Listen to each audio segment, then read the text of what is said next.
चलिए class 7th maths.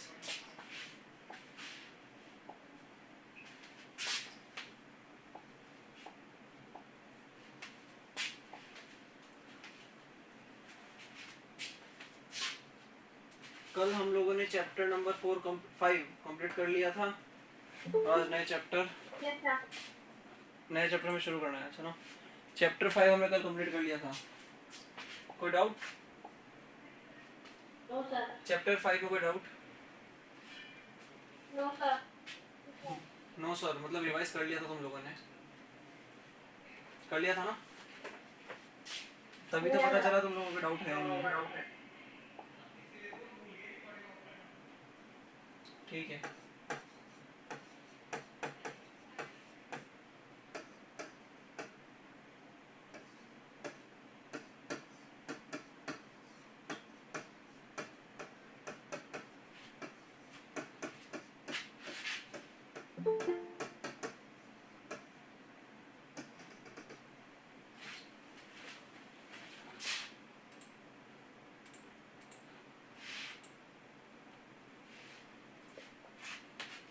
Algebraic expressions.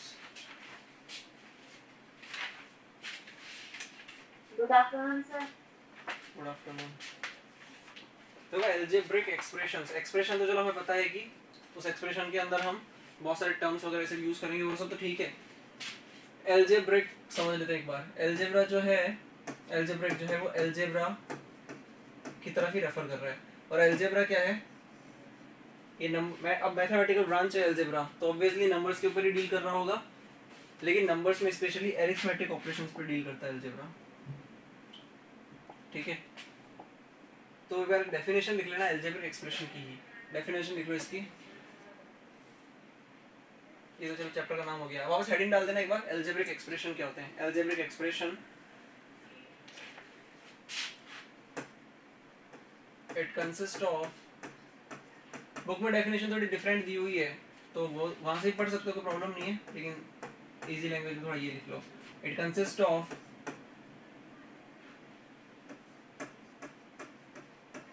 several terms connected with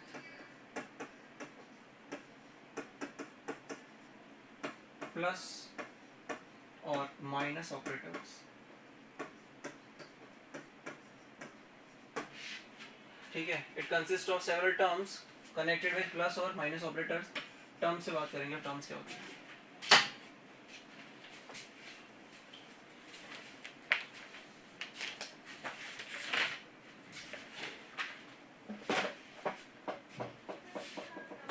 ठीक है, ये लिख लिया होगा ये आप लोगों ने?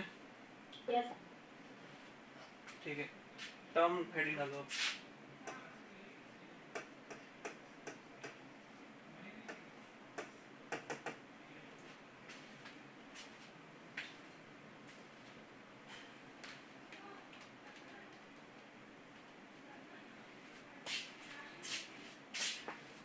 टर्म्स या term,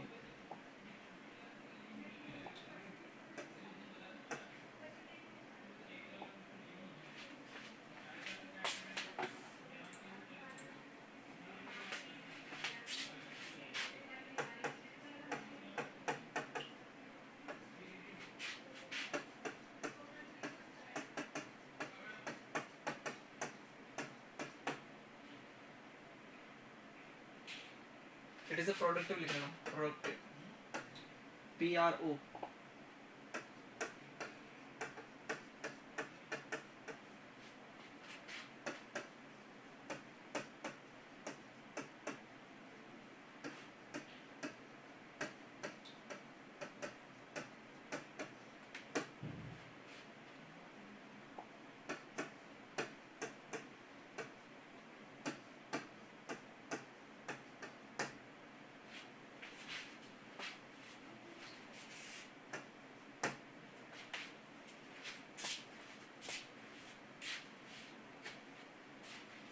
It is a productive combination of constant and variables to some powers।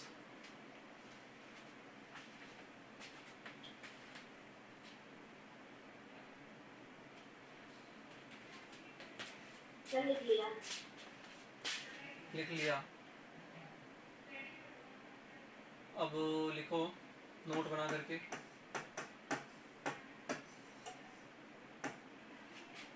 Note के अंदर पहला पॉइंट लिखना,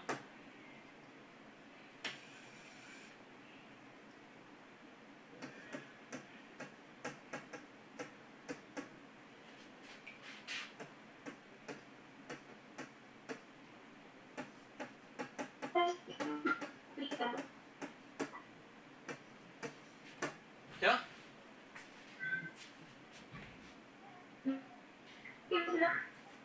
constant has a fix value. इन इसके आगे और भी आ सकता है कि इन अ पर्टिकुलर कंटेक्स्ट, लेकिन अभी के लिए इतना ही समझो। 7th क्लास के लेवल 7th क्लास के मैथमेटिकल लेवल पे इतना लिख लोगे बहुत है। Constant has a fix value, ठीक है, वो पर्टिकुलर कंटेक्स्ट में फिक्स वैल्यू होती है या किसी पर्टिकुलर प्रोग्राम में, तो अभी के लिए इतना ही रखो। और वेरिएबल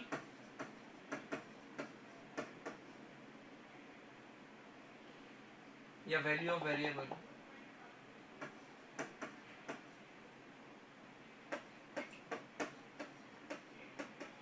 वेरिएबल वेरीज, वेरीज मतलब चेंज होती रहती है। Value of variable varies.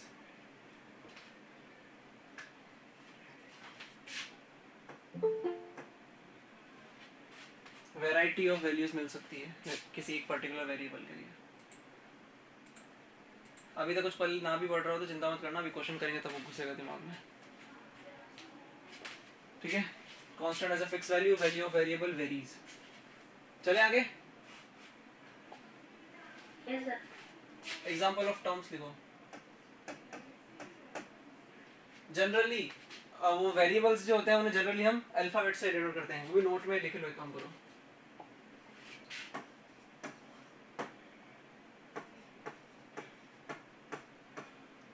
Variables are denoted by alphabets generally, क्योंकि अभी 7th क्लास में तो अल्फाबेट से यूज करेंगे, अदरवाइज बहुत सारे सिंबल्स होते हैं, फाई थीटा, वो भी यूज करते हैं वेरिएबल्स के लिए, लेकिन अभी कोई फाई थीटा नहीं आने वाला आप लोगों के लिए, 8th में भी नहीं आएगा, 9th से शुरू होता है, मतलब 9th 10th से। ये तीनों लिख लो या फिर स्क्रीनशॉट ले लो, जो लेना है जल्दी करो, स्क्रीनशॉट ले लो। ठीक है। स्क्रीनशॉट नहीं भी लेते तो चैनल पे सब कुछ अवेलेबल है, बता चुका हूँ पहले भी। चलते हैं आगे। एग्जांपल ऑफ टर्म्स के कुछ एग्जांपल्स लिख लो। 3 कोई एक टर्म है, उसके अंदर मैंने लिखाया था आप लोगों की प्रोडक्टिव कॉम्बिनेशन है, वो कॉम्बिनेशन तो है वेरिएबल्स और कांस्टेंट का, लेकिन प्रोडक्ट होना चाहिए वहां पे, ये नहीं चलेगा 3 प्लस ए, ये नहीं चलने वाला आप लोगों के लिए। क्यों? क्योंकि प्लस और माइनस वहां पे काम नहीं करते हैं। प्रोडक्ट काम आएगा वहां पे, मल्टीप्लाई काम आएगा। 3 मान लो कि ये तो हो गया कांस्टेंट, साथ में आप इसको लिख सकते हो ए, ये एक एग्जांपल हो गया। अगला एग्जांपल लिखो 6ab, ये भी तो हो सकता है कि तीनों का प्रोडक्ट है, यहाँ पे एक कांस्टेंट है, 2 वेरिएबल है, ठीक है। लिख लो यहाँ पे 1 कांस्टेंट, नहीं ये छोड़ो, इस तरीके से मत लिखो, टेबल बना के लिखो।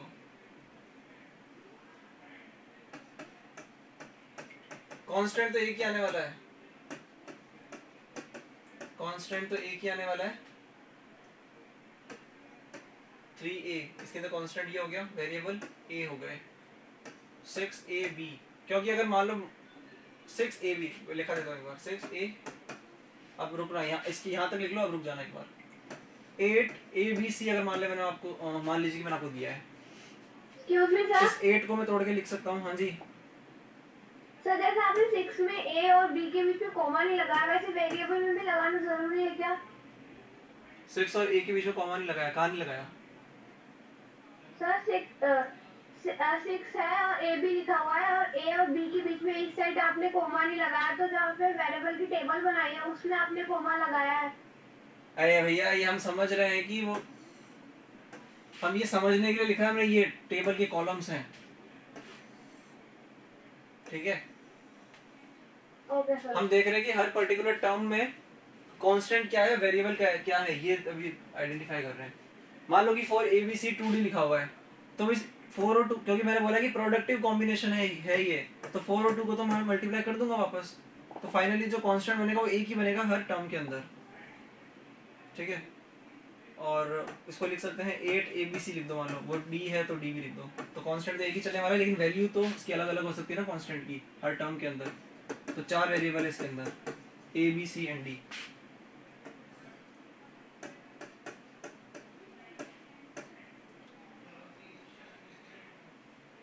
अब एक लिखो ध्यान से, 5A²B, तो 5 वेरिएबल क्या क्या है यहाँ पर, A² और B, ठीक है।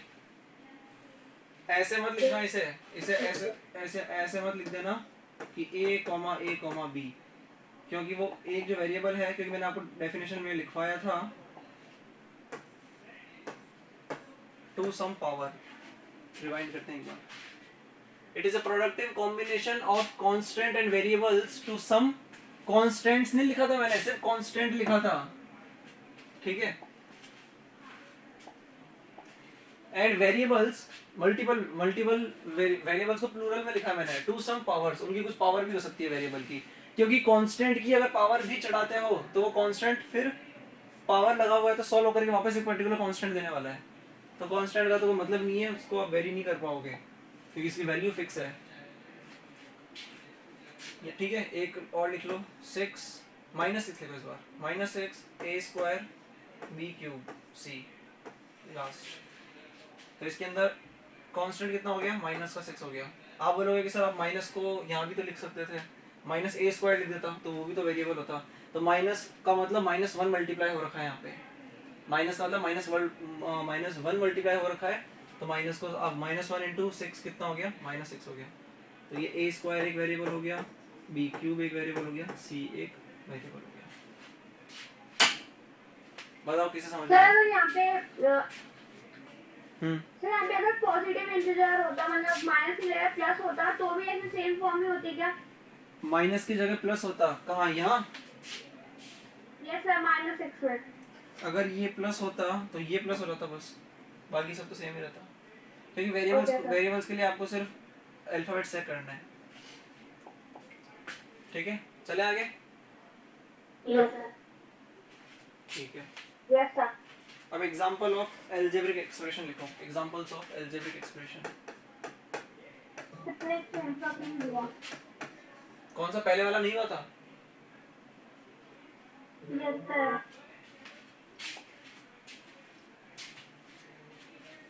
चैनल पे सारी वीडियोस है, वैसे तो कुछ छूट जाता है बाय द वे, तो अदरवाइज क्लास में ही सारा काम कर लो पूरा तो बेटर है, ठीक है। Examples of algebraic expressions,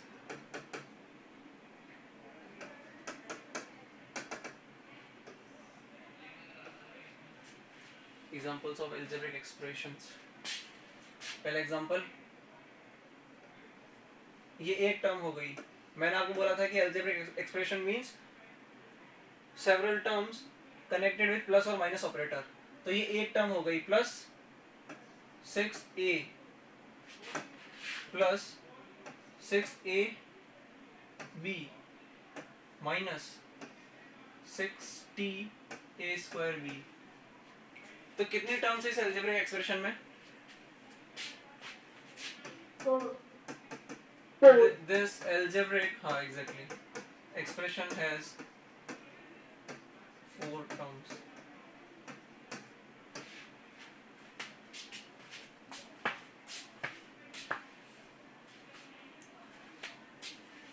This algebraic expression has 4 terms. ये आपको पहला एग्जांपल था।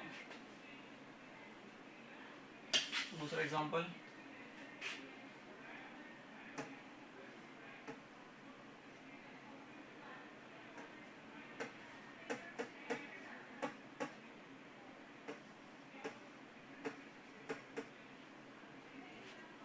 अब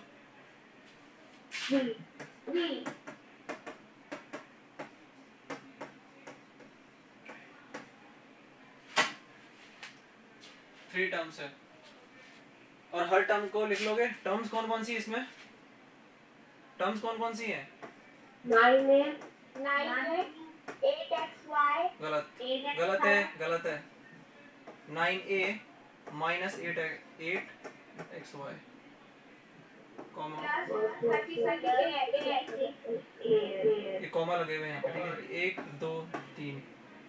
तो आप बोलोगे कि यहाँ पे इनके साइन का क्या, कुछ नहीं होता तो प्लस होता है, यहाँ पे ऑलरेडी प्लस दिया हुआ है, यहाँ पे कुछ नहीं होता तो प्लस होता है वो, तो ये प्लस का 9 है लिखा हुआ है, प्लस का 36 है, ये x लिखा हुआ है, ठीक है।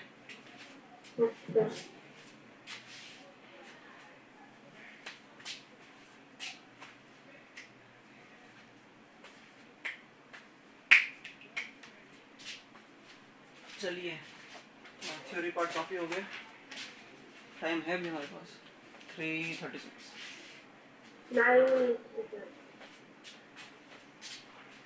हो गया?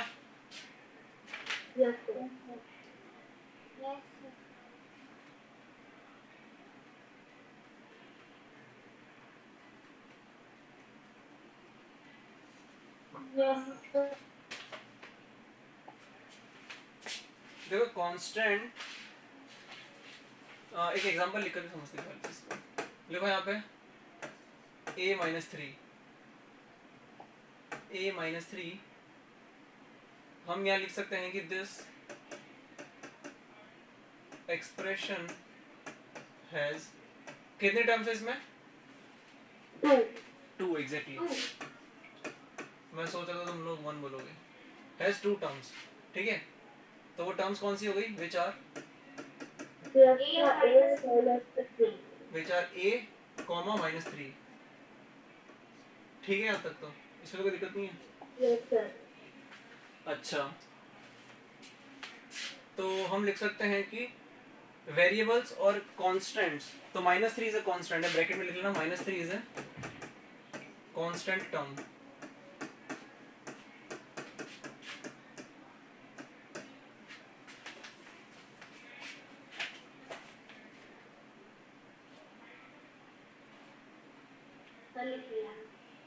ठीक है, सर लिख लिया।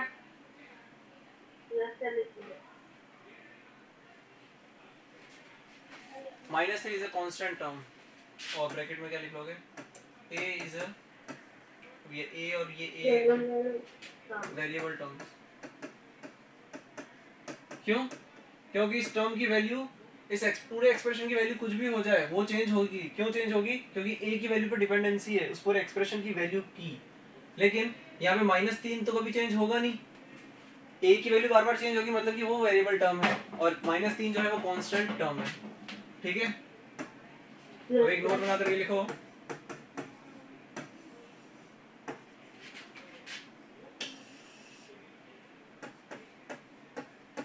Constant associated with variables in a term is known as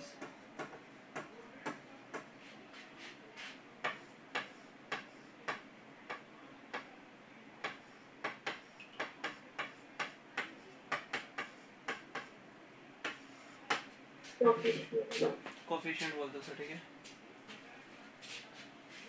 sir ये तो पिछली क्लास में पढ़ा था। ओके, तो 6th क्लास में आया था ये, ठीक है। कोएफिशिएंट,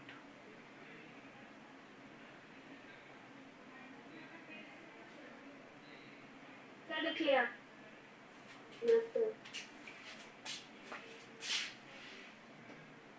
चलिए एग्जांपल्स करेंगे वो सब। हो गया थ्योरी खत्म आपकी। अब वो रिकैप एक्सरसाइज कर लीजिए पहले।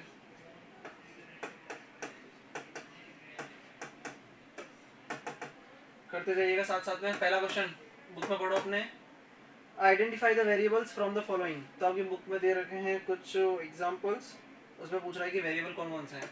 एक m दे रखा है, एक 15 दे रखा है, देन कम्स -12, -c, -34, m दो बार दे दिया बुक में, f 123।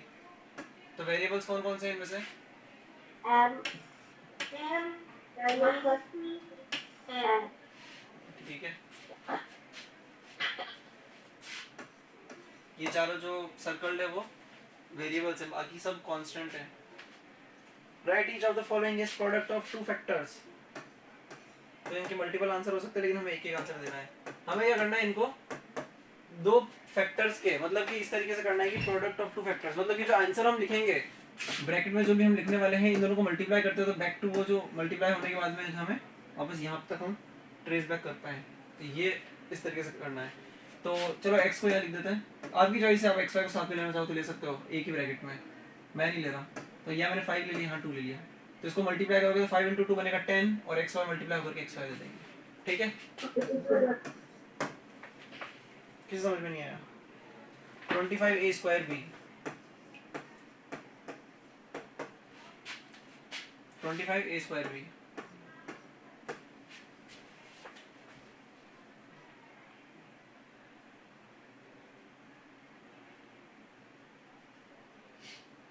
पगला है ना, करो जल्दी से, तुम्हें करना है, मुंह देखो। 5a2 5a2 मत बोला करो, 5a स्क्वायर या फिर 5a की पावर 2 बोला करो। a2 का मतलब मैं क्या a2 ऐसे लिखूं? 5a स्क्वायर और 5b ये सही आंसर है। इसका और भी एक और आंसर ये भी हो सकता था, और 5 5 तो चलो तोड़ दो, 5a कर दो और वहां पे 5a भी कर दो। जरूरी नहीं है, इनके अलावा और भी हो सकते हैं। 25 इधर रहने दो, a स्क्वायर भी उधर फेंक दो, कुछ भी कर सकते हो। चलो जल्दी बताओ इनका। 9x स्क्वायर और y स्क्वायर, मुंह बोलिए अपना। 3xy2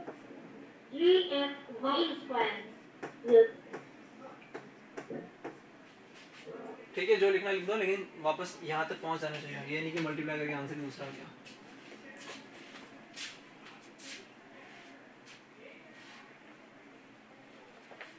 ठीक है, कर लिया।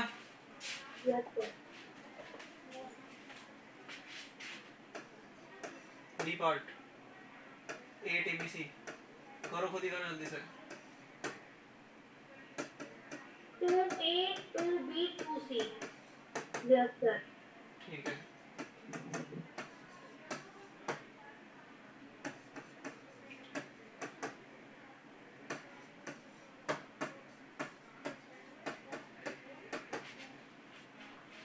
ठीक है, तो यहाँ तो लिख दो x square multiply by x। Product of 2 ही बोला था ना? हाँ 2 बोला है। इसका तो a की आंसर हो सकता है a इंटू ए, और कुछ कर सकते हो? No sir. कोई ये तो नहीं बोल रहा 1 इंटू ए स्क्वायर, मतलब नहीं रह जाएगा फिर। 4y क्यूब लिखा हुआ है ये, तो इसे 2 इधर फेंक दो, 2 अगले में फेंक देना। y स्क्वायर इसको दे दो और y इसको दे दो। 125x स्क्वायर, 125 लिखा है तो 25 यहाँ रख दो, 5 वहाँ रख दो। x क्यूब यहाँ रख दो, नहीं x क्यूब यहाँ दो और x यहाँ दो। ठीक है, दोनों भरे हुए। हाँ ये रह गया। तो 2a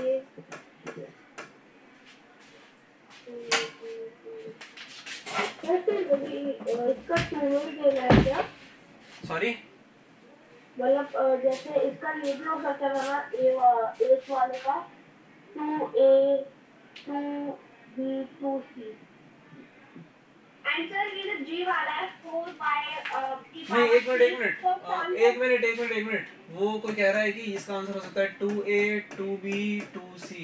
हो तो सकता है, लेकिन क्वेश्चन में बोला है कि दो प्रोडक्ट में ही तोड़ना है, तो तीन में नहीं तोड़ सकते। आंसर जो जी वाला है 4y की पावर 3, तो सर उसको हम कर सकते हैं 4y मल्टीप्लाई बाय y2। वापस हाँ बिल्कुल लिख सकते हैं, 4y इंटू वाई स्क्वायर। फिर बोल रहा हूँ कि y2 क्यों बोला, प्रोनाउंसिएशन सही करो अपना, ये y2 नहीं लिखा हुआ है।